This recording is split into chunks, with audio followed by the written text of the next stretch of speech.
काफी समय पहले की बात है। प्रतापगढ़ नाम का एक राज्य था। वहाँ का राजा बहुत अच्छा था, मगर राजा को एक सुख नहीं था।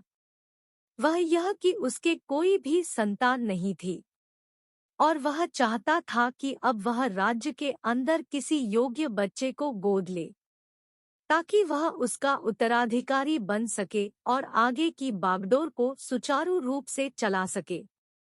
और इसी को देखते हुए राजा ने राज्य में घोषणा करवा दी कि सभी बच्चे राजमहल में एकत्रित हो जाएं।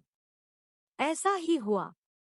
राजा ने सभी बच्चों को पौधे लगाने के लिए भिन्न भिन्न प्रकार के बीज दिए और कहा कि अब हम 6 महीने बाद मिलेंगे और देखेंगे कि किसका पौधा सबसे अच्छा होगा। महीना बीत जाने के बाद भी एक बच्चा ऐसा था जिसके गमले में वह बीज अभी तक नहीं फूटा था, लेकिन वह रोज उसकी देखभाल करता था और रोज पौधे को पानी देता था।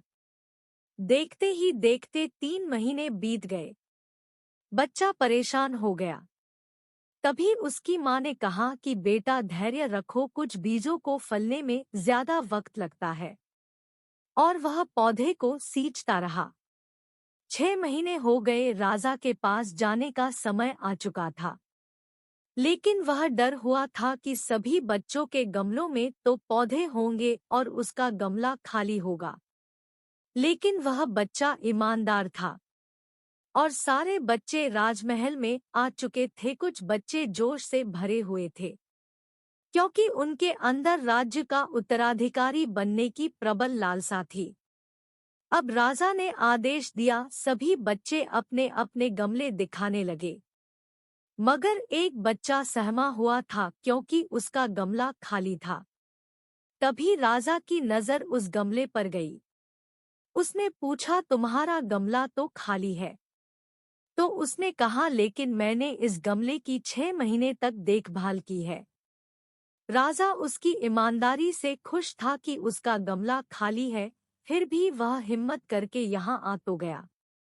सभी बच्चों के गमले देखने के बाद राजा ने उस बच्चे को सभी के सामने बुलाया। बच्चा सहम गया और राजा ने वह गमला सभी को दिखाया।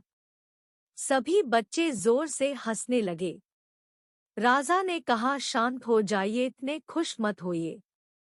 आप सभी के पास जो पौधे हैं वो सब बंजर है। आप चाहे कितनी भी मेहनत कर ले, उनसे कुछ नहीं निकलेगा। लेकिन असली बीज यही था। राजा उसकी ईमानदारी से बेहद खुश हुआ और उस बच्चे को राज्य का उत्तराधिकारी बना दिया गया। लेकिन हमें इस कहानी से क्या सीखने को मिला? मेरे हिसाब से अगर हम खुद के साथ ईमानदार हैं तो जीवन के किसी न किसी पड़ाव में सफल हो ही जाएंगे, क्योंकि हमारी औकात हमें ही पता होती है। हम खुद को पागल बनाकर खुद का ही नुकसान करते हैं।